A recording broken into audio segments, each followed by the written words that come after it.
And hello, everybody, and welcome to episode 12 of the Legacy Den podcast. I am your co-host, Mason, and with me, as always, is my co-host, I'm Rob. How you doing? How's it going, Mason? It's going well. How's about you, Rob? Going good. Today, I have a beer from Ehime Prefecture. I don't know what's special about it, but it says one gulp of beer taken just after a bath is the time when you feel most refreshed. But there's a big beer in the middle of it, so it reads like one gulp of beer taken after a bath is the beer time when you feel the mo-beerst refreshed. Well, I want to feel the mo-beerst refreshed. So I'm just sipping on some water because I had to get everybody ready for bed. I had to brush teeth with my kids and everything. So it is a weeknight. Indeed, it is.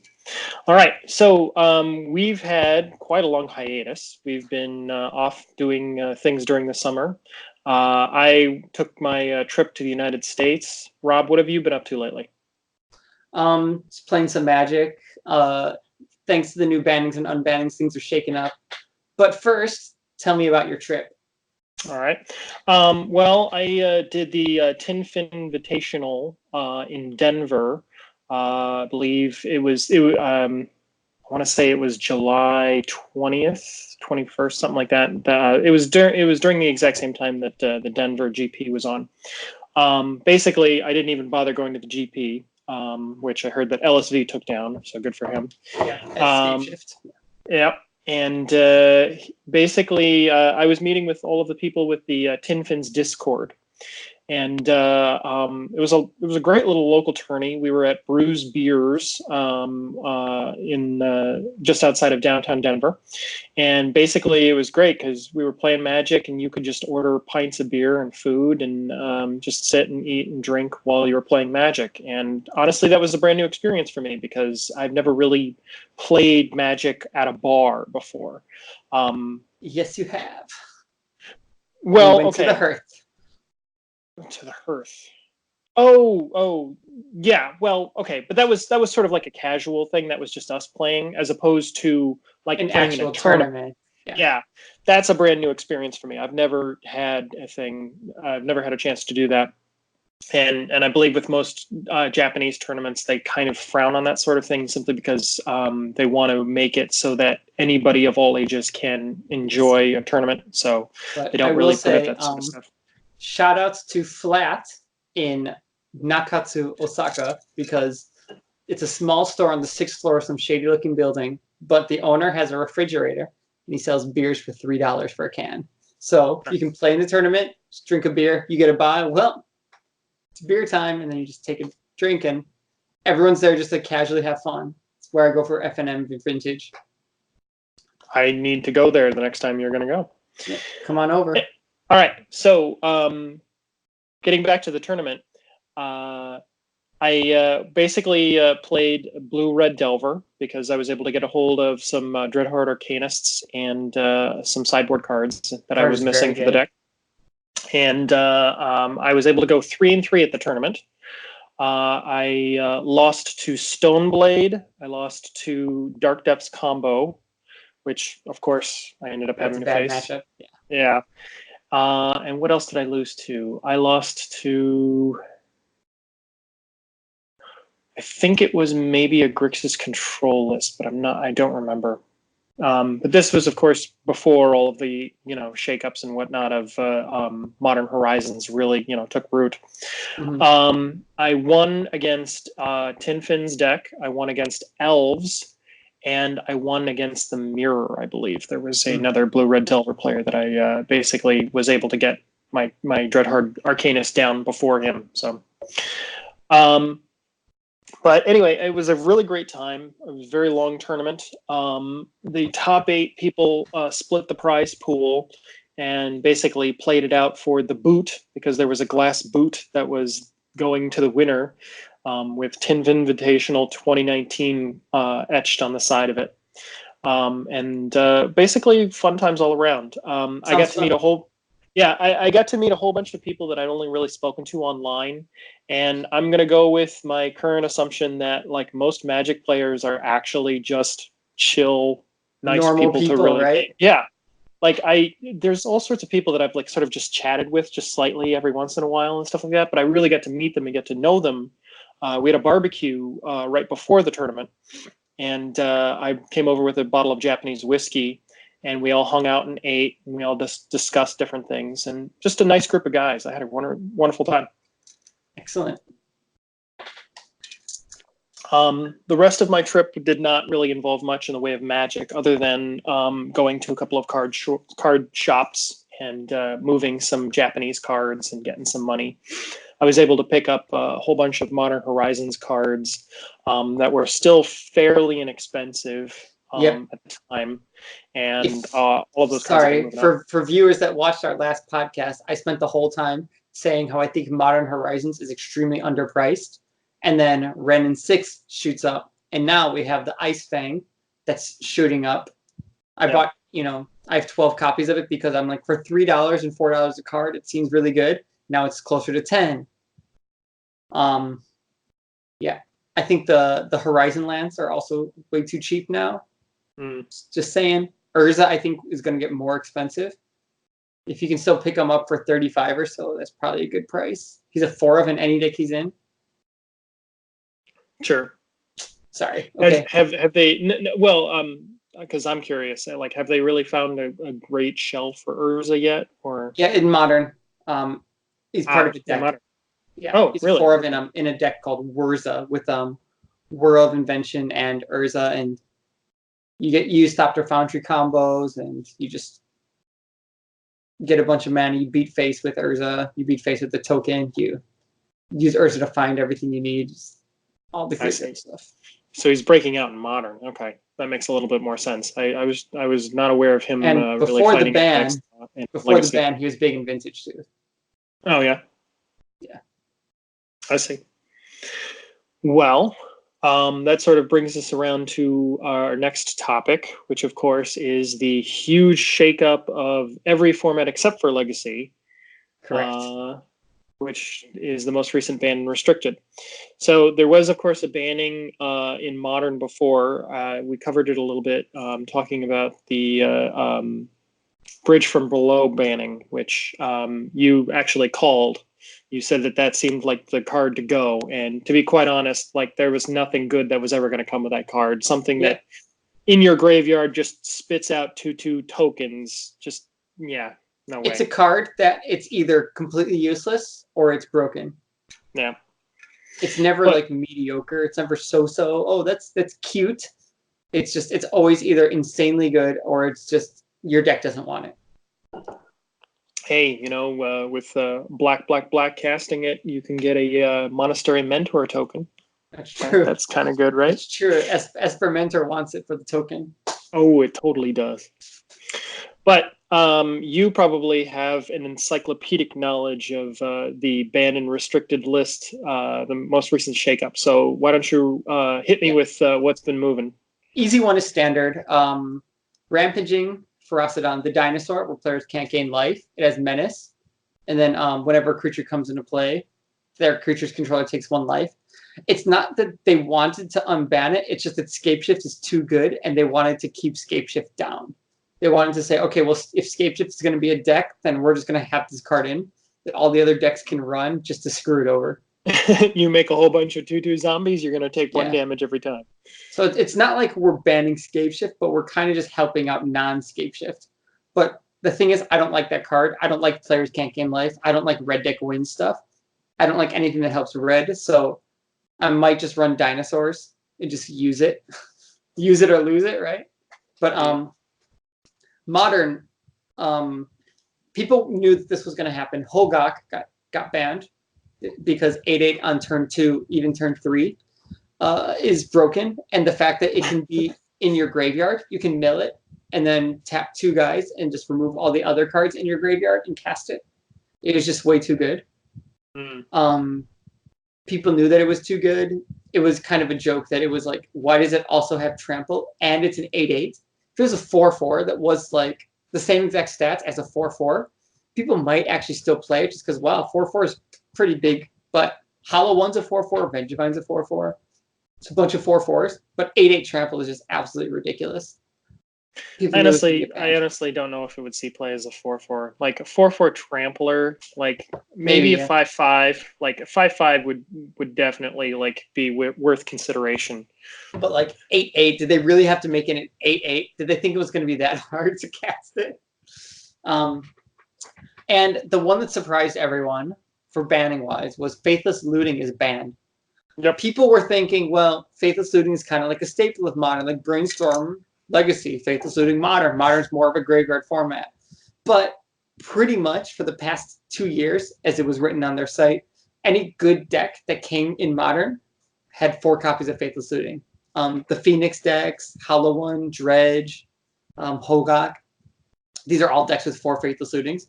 It's just one of those cards that every single thing that is wrong with the format, kind of, that card helps make it worse. Yep. And yes, there's a few fair decks that are like, oh no, my fair deck ran Faithless Looting, and no, I'm screwed by it. But it's like, what are you gonna do? It was not necessarily card advantage, which I think is part of the reason why they sort of printed it in the first place, like a 1 mana, discard 3 cards, but you draw 2 cards. But like the flashback aspect of it, and basically if you are priced into wanting to put cards into your graveyard, then it's absolutely nothing but win. Yeah, There it's just is value no, all around. yeah, Discard Phoenix and I don't know, something else, and it's just value. yeah. And even just being able to be like, oh, I have 2 lands in my hand, I don't need them. Faithless Looting, get rid of the 2 lands, I have 2 other cards. Like, blue has a difficult time doing that. Yep. Which is precisely why blue always paired with red and storm variants. Like just being able to discard stuff you didn't need was really good. Yeah. So it's kind of like when Sensei's Top got banned in Legacy, and Painter players were like, oh no, my top. Because Painter really doesn't have like brainstorms. They didn't have use of ponder. Really, their trick was use Goblin Welder and switch the top with something else after putting the draw on the stack. Ooh boy. It kind of used it fairly. But it's like, oh no, we lost our top for miracles. But it's like a lot of the problems in Legacy came from top. So they got rid of it. In Deathrite Shaman, if your deck was like the black-white fair deck, like the Dead Guy Ale or whatever, oh yeah, we're using Deathrite Shaman fairly, but it's like it was just too unfair.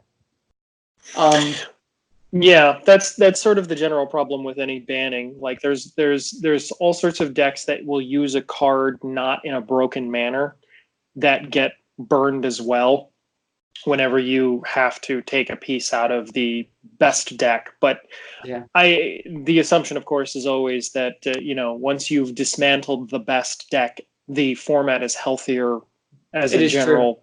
True. I agree. I remember when Inside Out Combo got banned in Pauper. Banned in Pauper just because Gush and Probe got banned, and everybody was just like, "Oh my God, Probe! Now we can't play this deck." I'm like, no. The problem here is Gush. The fact that we cannot play Gush anymore, that has really hosed us. Yeah, and honestly, Probe and Gush are just so unfair in general. Like even in Pauper, that they should be banned anyways. And if your deck was using them fairly, then like it shouldn't be as big of a loss, I honestly don't know how much like Delver utilized Gush to such a strong advantage. Like, of course, it was like late game draw, but like most of the time, they were just trying to dig for creatures, dig for answers or counter spells and stuff like that. And if you could actually keep pace with them, like I didn't think that was the biggest issue with them. Gitaxian Probe, of course, like hindsight's 2020, and that card was just freaking stupid. Like there was no reason for it to be printed. Turns out Phyrexian mana cards are dumb. We'll get into that later. And the unbanning that shook everyone up in Modern is Stoneforge Mystic. I love it. I did not love it. I honestly was hoping to get more copies of it before the unbanning happened, but unfortunately I was caught with my pants down. Yeah, I had 11 copies, so I was all right. I have 4 in my Legacy deck at the moment. I had 4 ready for Modern with a Batter Skull, and a few swords. Conveniently, I forgot to buy a second Sword of Fire and Ice, so I had to go get one. But I immediately put together a Stoneblade deck, and it's the most fun I've had in Modern in quite a while. I played against a Graveyard deck, and I lost because I just was like, oh, nobody's going to run Graveyard anymore, so I had almost no hate for it, just hoping people are going to run other Stoneforge decks. So I sideboarded like Monriki Gusari and stuff like that, just to try to beat other Stoneblade decks, thinking everyone else is going to run it. But I won my other two matches against Tron and against red, black kind of burn value.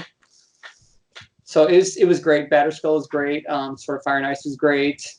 The deck itself felt great. I ran Bant. I'm not sure if Bant is the way to go or if Jeskai is the way to go, but I had Noble Hierarchs for fun, for ramp. Lots of Force and Negation. Force and Negation's great. Love the card. Cryptic Commands, stuff like that. Yeah. I'm definitely actually, for once in a long time, looking forward to playing Modern again, which is very rare for me because I usually do not look forward to playing Modern. Understandable. But more important, you guys know I'm a Vintage player. And Vintage, I actually did not think was in a good spot because of Karn, the Great Creator. So Karn, the Great Creator, messed up Vintage so bad because people use Moxes, people use Lotuses, there's the Time Vault combo, there's everything. And generally before, if you wanted to stop that, you had to play things like Energy Flux or Null Rod, dedicated anti-artifact. But Karn, not only was he artifact hate, where only your opponents couldn't play stuff. So even if I go turn 1, Mox Pearl, Island, Stony Silence, my Mox Pearl is turned off. But if I go turn 1, like Pearl, Soul Ring, like Mox, Island, Karn, my opponent can't use Moxes, I can still use all mine. Like, it was just so unfair in a deck where there's just so much artifact mana and artifact-based things. It didn't need to be a one-sided hate. That, in addition to being a one-sided hate, has a 15 card. You can search your sideboard twice. So honestly, I won a lot of games because I was running 3 cards, and I would go Mox, Mana Vault, Land, and then I would cast card, search for Voltaic Key or the new key in my sideboard, and then I was able to untap the Mana Vault, search the next turn for the 6 mana. The 6 mana I win, and then just cast that the next turn. Like, it was just so ridiculous that I was actually using Karn because I'm like, well, I'm gonna throw 4 copies in my deck because the card is so broken that until they ban it, this is the way to go. Yeah. I just win from Karn. Karn just wins the game. Karn is just a stupid card. A one-sided null rod stapled to a wish machine. Like, you get to wish for any artifact. And of course, there's artifacts to solve any problem.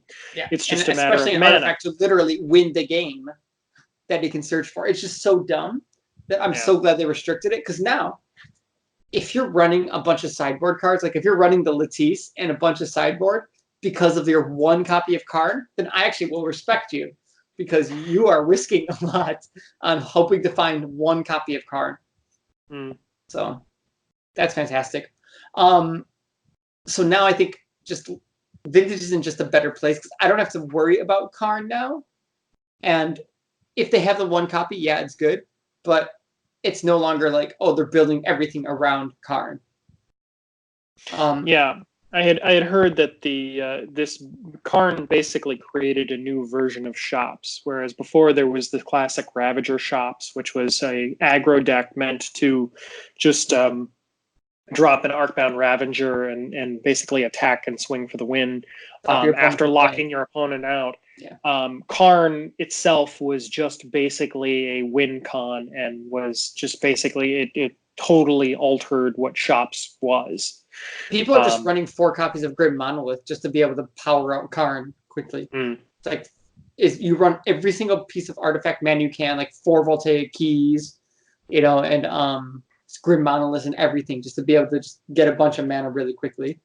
And it it was very, very degenerate. And Vintage, is while it is a degenerate format, it's also very, very balanced in a way, where each deck can kind of do something broken, but Karn just put decks that played Karn over the top. Especially because you can cast it turn 1. Like, I've had turn 1 Karns, and it's like, while people are like, well, yeah, you need Black Lotus, it's like, yeah, Black Lotus and Karn, when you have 4 copies of Karn, happens quite often, actually. Sure. Play Or enough games, you know.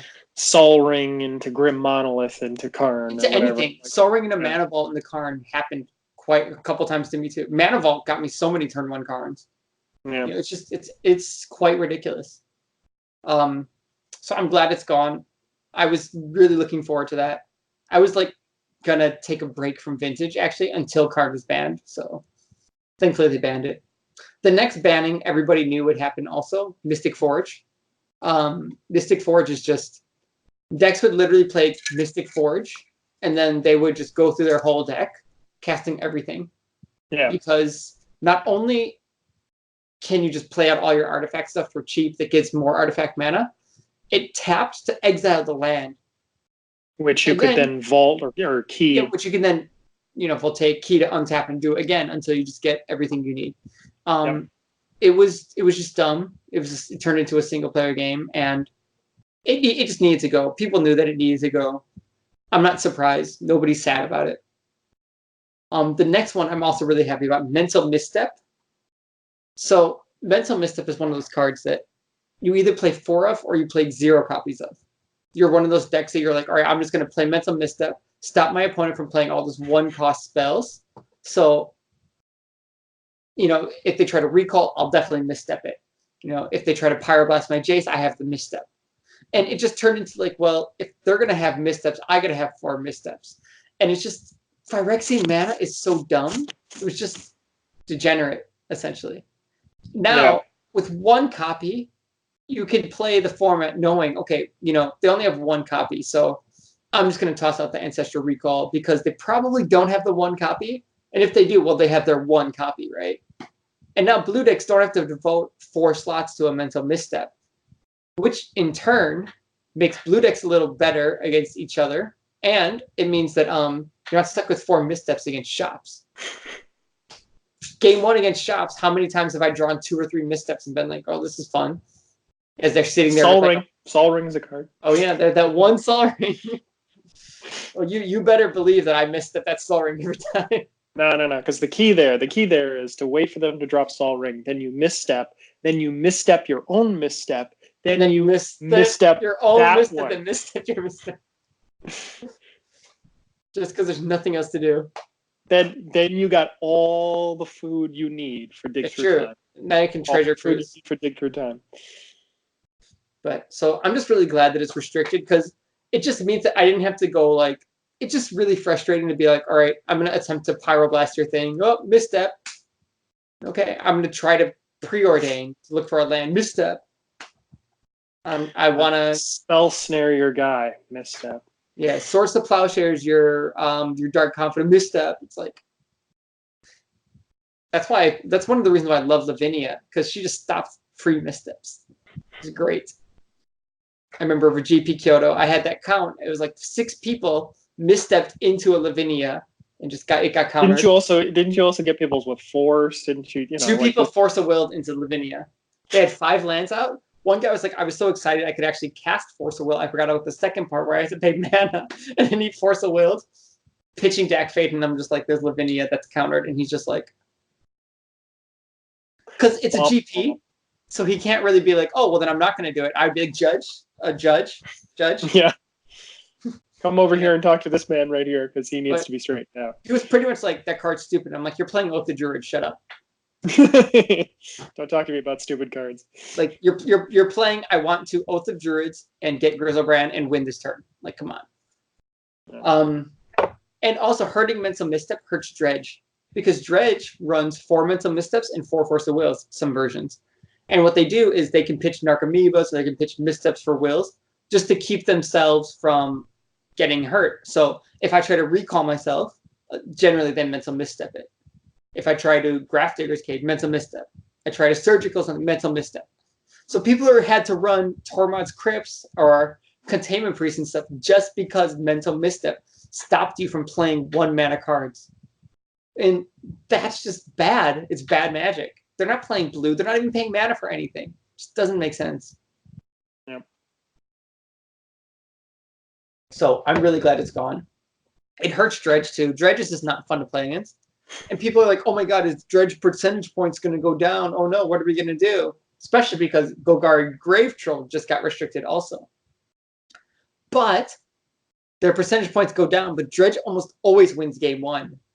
Right? Like, Dredge gets game 1 because they mull, because of London Mulligan, they mull to Bazaar and they just get what they need. You know, and without the graveyard hate, you're just like, oh, okay, yeah, you got it. The only times I really won game 1 against Dredge is when I'm just like, Tinker Blightsteel, turn 1. Or I just get Time Vault Key really quickly. But a lot of the times, I couldn't get Time Vault Key because I tried to play Key and they're like, mental misstep. I have counter spells even though I have no blue mana. It's like, so I'm glad mental misstep's gone. And Grave Troll, while it's not a big deal, it does slow them down a little. There's a couple times when it's like they just need to not get anything this turn, and I can probably take care of them. And then Grave Troll just helps slow it down a bit.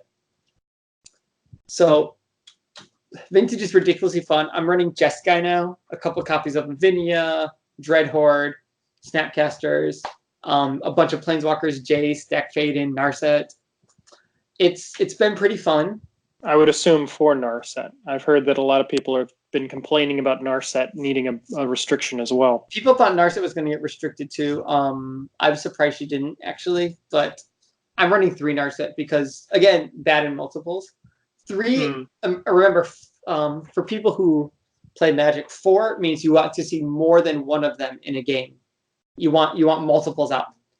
3 of them means you want to see one of them in a game. 2 means sometimes you want to see 1, and 1 means every once in a while you need this card, or you can search for this card, or just having it in the deck kind of gives you a glimmer of hope sometimes.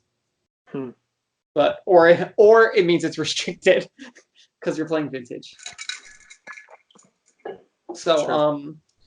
I think as a 3 of she's fine because again, I don't want to have too many Narset because.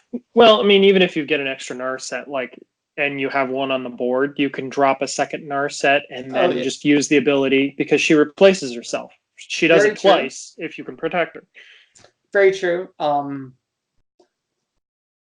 I still run because Vintage is kind of a fast format. If I don't have like too many Moxes or anything, because again I'm running Jeskai, so I lower the amount of Moxen. I just have the 3 and 1 Lotus.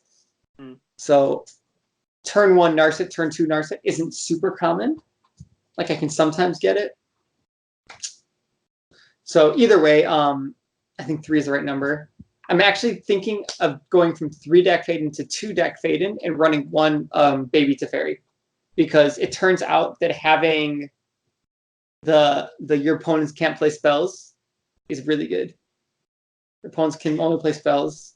I would assume in the blue mirror, yeah, you probably always want to make sure that they cannot, force any of your big, powerful plays. But either way, I just had a great time playing Vintage at F&M last week. I'm going to go again this week. I will buy a 300 yen can of beer, and I will hopefully enjoy it. Oh, yeah. Sounds good. Oh, yeah. Fast Bond is unrestricted. I haven't seen anyone using it. I don't have any good ideas for it. But if someone breaks it and it gets banned again, cool. If not, whatever. Well, the 3-card combo that I can think of right now is Zurin Orb, Crucible of Worlds, Fast Bond. I mean, Crucible Fast Bond is a combo. Well, but Zurin Orb. So you sack a land, gain 2 life, use Fast Bond 1 life to put a land back into play. Oh yeah. If you have Crucible, you literally gain infinite life. If, for example, you have one of the new Horizon Canopy lands from Modern Horizons, you can also draw your entire deck. There is no limit to what you could theoretically do with all of this stuff. And I mean, even Crucible in Fast Bond with a fetch, you're just like fetch land, fetch land, fetch land, fetch land. Oh shit! Now I have like 12 lands or something. Cast. I win. I mean, I'm that on its own is really good. Zora and Orb is just icing on the cake. well, I mean, just going like, okay, I'm going to go up on life, and I now have a million life. It's just like, all right, I'm going to, Guess I have to win with Jace. Murder. yeah. So it's a theoretical idea. It's not. It's not anything that I know anything about because I just don't play Vintage. I mean, You are excited about the Vintage metagame. I am watching the Legacy metagame with interest right now. Legacy's Um, fantastic too. Just want to say. Legacy is in a good place. It's a very fair meta right now. I'm just trying to figure out. I'm just trying to figure a deck that I want to play in this meta. I mean, Renin 6 yeah. decks are running rampant. There's the no bad cards Rug Delver that is now basically the king of the castle, which is always interesting because Rug Delver was just gone like a year and a half ago. Like it was just not around. Zombie fishes and just Deathright shamans and Leovolds and It was really hard to justify not playing black. Now with Renin 6, you have a way of wasteland locking out your opponent. You just have crazy advantage on turn 2. Yeah. With Dreadheart Arcanist, you have a way. It's basically a 2-mana planeswalker where you just basically recast all of your spells. And then with the eventuality of if you ultimate Renin 6, then you are just going to, retrace with all your lands. Yeah. Yep. So currently speaking, Rug Delver is kind of the top tiers, but then of course so is Dark Depths combo. Dark Depths combo has gotten a new toy in the card Elvish Rejuvenator. I don't know if you've seen one. It's from M20. It's a 1/2 for green mana. It gets +2/+2 if you have 3 or more lands in your graveyard. Pay 2 mana to sack a land to search your deck for a land and put it into play. Yep. So not only does Dark Depths have a creature that helps them facilitate the combo, it's also a pretty beefy beater because it gets +2/+2. So 3/4 for 1. Yeah, it's a 3/4 for 1 mana, just as long as you have like 4 lands in the 3. That's insane. That card is too freaking pushed. Yeah, speaking of getting pushed. Oh. Well, I mean, but then if you're planning on running black, it's a liability because you either have to have a 2-color mana base or you have to have a 3 or 4-color mana base, in which case you're going to deal with Renin 6. Oh, I go 4 colors. I either go 2 colors and just go Stoneblade, safe, or I go 4 colors. Just worst mana base ever. Who cares? I got Renin 6. Wasteland me, I wasteland you back and get my wasteland back. Well, yeah, and then it's just an arms race of who gets Renin 6 down first. Yeah, I don't own any copies of Renin 6, so I can't play 4-color Delver or Rug Delver. And I don't have Mox Diamonds, so I'm really priced out of Dark Depths.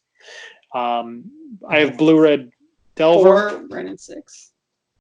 And I got 4 Mox Diamonds for, hear me out, I got them for middle school, so I could play the donate deck, where I donate you an Illusions of Grandeur.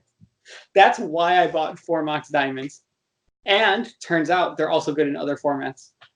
I've heard to that effect.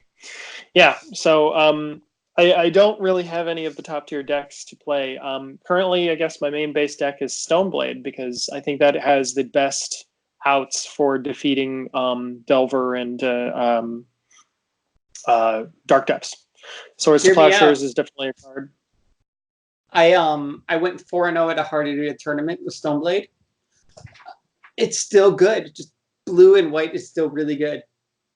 Back to basics. Main deck is huge in this format. My first round opponent was playing Cloud Post, so they tap out for a using Cavern of Souls for a Primeval Titan. Get 2 lands into play. I'm like, all right, end of turn, Source of Plowshares. I feel like that's fine, and then I'm just like, untap, back to basics, pass, and the guy was just like, you got it. He's like, I'm not coming back from this. He's like, I can't play Vesuvas. I can't play Cloud Posts. they're all just What? going to stay tapped. Yeah. What other decks did you play that night? You played Cloud Post. You played. I played against Cloud Post round 1. Round 2, I think I played against Mono Red Eldrazi. They ran Blood Suns instead of Blood Moons, right? It's all right. I mean, Eldrazi decks are good. They run Chalices and Blood Moons. And one thing I like about Stoneblade is that Chalice on 1 doesn't necessarily kill it. Because I can still play Stoneforge. I can still get a Batterskull. I can still play TNNs and Jaces and whatnot. You know, it's quite all right, actually. So, the matchup was all right. Again, Source of Plowshares, yeah, I lose that, but I still have Supreme Verdicts and stuff, and, you know, Force of Will is still a card. Mm. And again, Yeah. like, if I can predict, oh, you have Blood Moon instead of Blood Sun, or you have Blood Sun instead of Blood Moon, then I can definitely work around that. If I think they're going to have Blood Sun, either way, like, I just fetch for basics first and I'm fine. See, round 3, I believe I played against Alurin. Yes, I played against Alurin round 3. I'm checking out the chat right now. Yeah, that was just a grind fest, but he gets stuck on 3 lands, and I'm just sitting there beating with TNNs. It was great. It's fantastic. I love it. Yeah. And again, then you played. And then, yeah, the finals I played against Blue-Red Delver. So one thing that I want to talk about is surgical extraction is really hard to use correctly. As in, I don't think you board it against fair decks.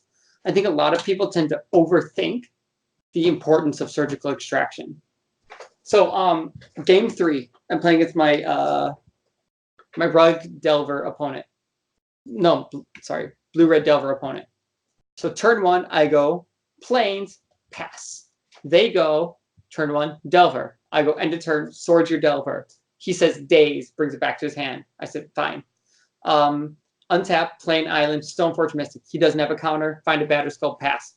He places land. He's like, crap, Ponder. So now I know he's not going to kill Stoneforge, so I definitely get the Batterskull. So, yeah, his Delver flipped or whatever. I don't care. And then, so he ponders, draws. You know, I untap, draw. He goes surgical to Source of Plowshares in your graveyard. I say, okay. My hand is another Stoneforge, the Batterskull, you know, another land, you know, Force of Will, Jace. And now he's just like, oh, okay. Surgical, so he takes out my Source of Plowshares. But like, all he did was he had a card. He literally took the card and threw it in his graveyard. And he lost 2 life in the process. And he lost 2 life. It's like, yes, I don't have Source of Plowshares for the rest of the game, but against a non-combo deck, I'm sitting there with a Stoneforge with a Batterskull that I'm just like, whatever, I'm Batterskull out. I don't know if he has Stifles or not, but whatever, it's out. I don't disagree with you that like bringing in surgical against a Stoneforge deck is not really what you want to be doing. Like you're not trying to disrupt. You're not trying to eliminate pieces of their deck like you would a combo deck. What you're trying to do is you're trying to either race or just control the game so that your Delvers kill, you know, the other player. I could see an argument for trying to get rid of the Swords to Plowshares if he had like a TNN that was going to come down and stop the Batterskull.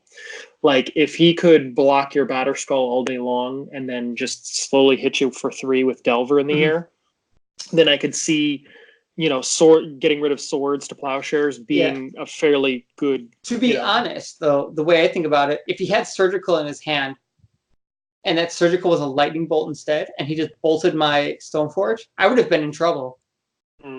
Like if he just had better cards in his hand than literally at that time do nothing surgical, because I didn't need a Source of Plowshares. No, you were going to win that race. Like I mean, I ended up getting Batterskull, playing it out, and he tried to abrade it. I Force of Wills, and he didn't have an answer. And then I did another Stoneforge. I put a Jite on it. Now this time he's on the defensive because I'm going to gain life.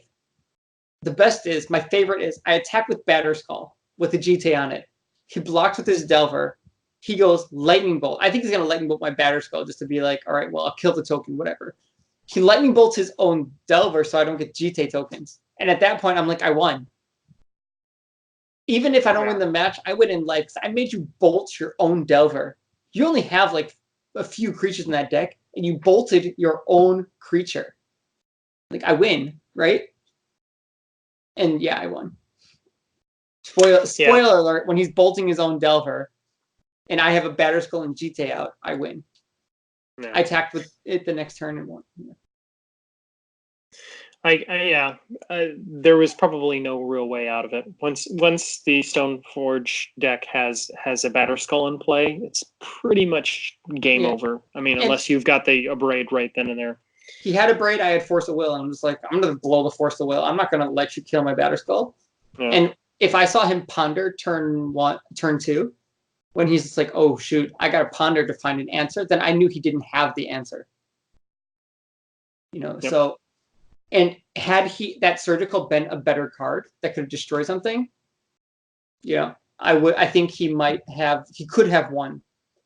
So that's why, just for people who think like, oh yeah, Surgical, just bring it in, like, oh, maybe I can Surgical something he tries to Snapcaster. Yes, like you can disrupt my game plan, but at the same time, sometimes you're stuck with a card that doesn't help you win. It might help you not lose in some situations. But generally, like, you only want Surgical when it's definitely going to really, really screw over the opponent. Yeah. Like I bring in one Surgical if they have not losing. If you're trying to figure out how to not lose, you've probably already lost. Yeah, you have to figure out how to play to win. Don't play to not lose. Yep. Yeah. Well, that's the way that happens. Anyway, I definitely see Stoneforge decks being a contender still, at least in this meta, and that's definitely the main deck that I'm going to be rocking for a little while. I agree. I have the funds to buy Ren and 6s. I just, don't really particularly feel the need to do so. I think that there's probably going to be some sort of shift in the meta sooner or later. I mean, I think it's a card that you will not regret owning. At least you can get away with 2 copies in some decks. For some of them really want Red and 6 run 3, you don't need 4. But that's a card that's not terrible to have 2 copies of. That's my advice. If you play my choices are if I'm going to buy Ren and 6, then in order to play it in a deck, I have to also buy 4 Goyfs, which I don't own any. So that's another $200. So I'm priced into. Goyfs used to be $200 for 1 Goyf. Think of the money you're saving. Money I'm saving. I can save my money just by keeping my money in my wallet. I don't have to spend it on cards. You're wrong. You must spend your money on cards. So buy Goyfs and buy Ren and 6s. Nah. I'd much rather spend my money on buying cards that I know are going to go up and I can sell for more money later. Ice Fang Kodo, yeah.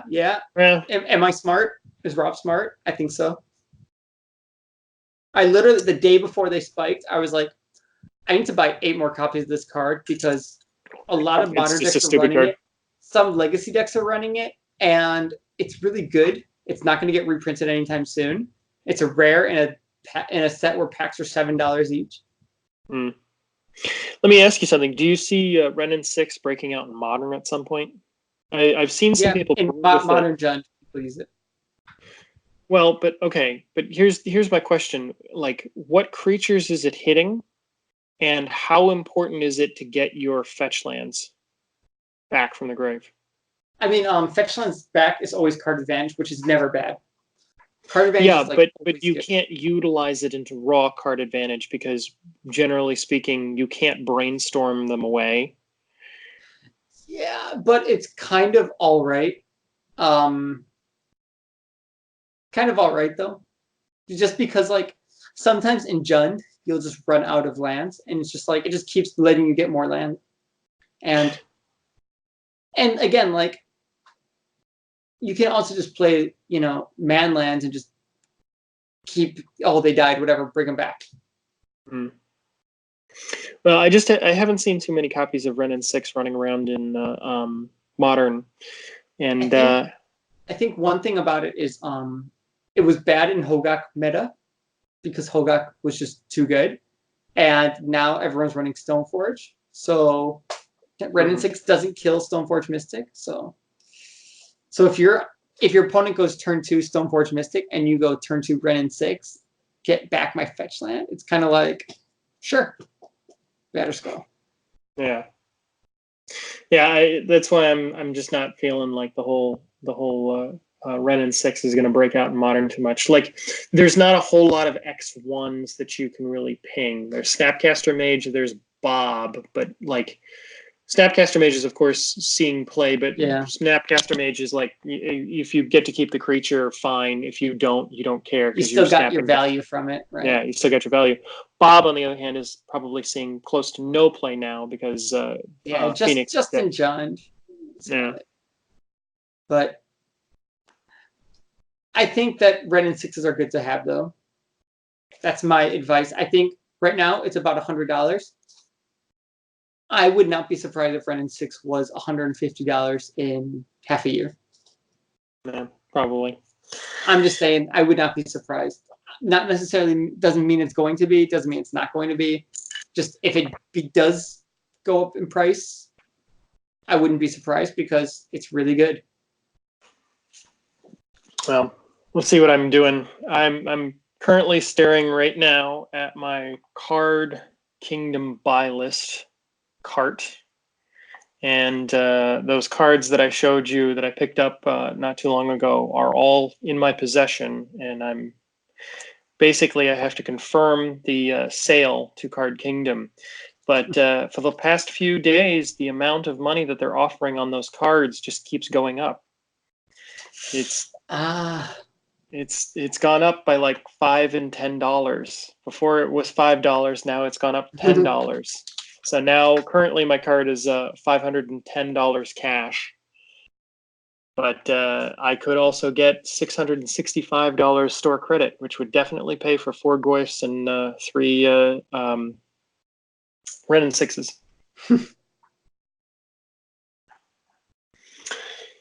But I got to figure out what I'm going to do. Yeah, that's tough because, as you know, I don't know if you guys know, Card Kingdom shipped to me. I don't know if Japan rules changed or whatever, but the package came to me and like, you need to pay me $45. And I'm like, what? I've never had to pay money to receive packages before. And they're like, nope, new tax thing. You got to pay $45 for this package. And I'm like, I already paid a bunch of money for these cards. I actually looked up my old the package slips from Card Kingdom and stuff. They used to have $5 on them, right? They used to have nothing. They used to put no value on the cards that they were shipping you. Now they're actually writing it, and I have no idea if their policy has changed or if they just think like, oh, shouldn't we do this anyway, or what it is. But now, because they're writing the value of the cards that they are selling to you, now the Japanese government is aware of how much value was in those packages, and so that's why they're charging you. Hit by a tax. I got hit by a tax recently because my mom bought me online some leather shoes, and she shipped them to me, and they were actual leather. Apparently, leather goods are taxed in Japan at a high rate. I ended up having to spend $45 just to receive a pair of shoes for my birthday. Yep. It sucked. So. Yeah, as a general thing everybody should probably be aware of is do not write how much the value of the goods are if it's a gift or if you are just receiving something, I actually think that if I do decide to do the store credit, before I do the store credit, I will maybe call in on Card Kingdom and maybe I can get a hold of a service rep and ask them if it's their policy now to write the cost on all packages.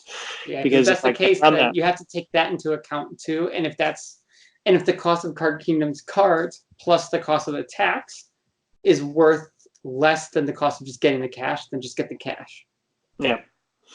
Yep, I can get $511 in my PayPal account and spend it on anything I damn well please. So that's definitely an easier way of doing things rather than, like, say, having my package shipped from Card Kingdom to a friend in the United States who turns around and ships it back to me in Japan. Yeah. But anyway. All right, I think that's good for today, though. Okay. Lots of good talk. So I'm excited to see the evolution of the vintage and the modern meta. And of course, Legacy too. There's always new sets getting released. Who knows what's going to happen? So thanks for watching, and sayonara, Mason. Sayonara, Rob.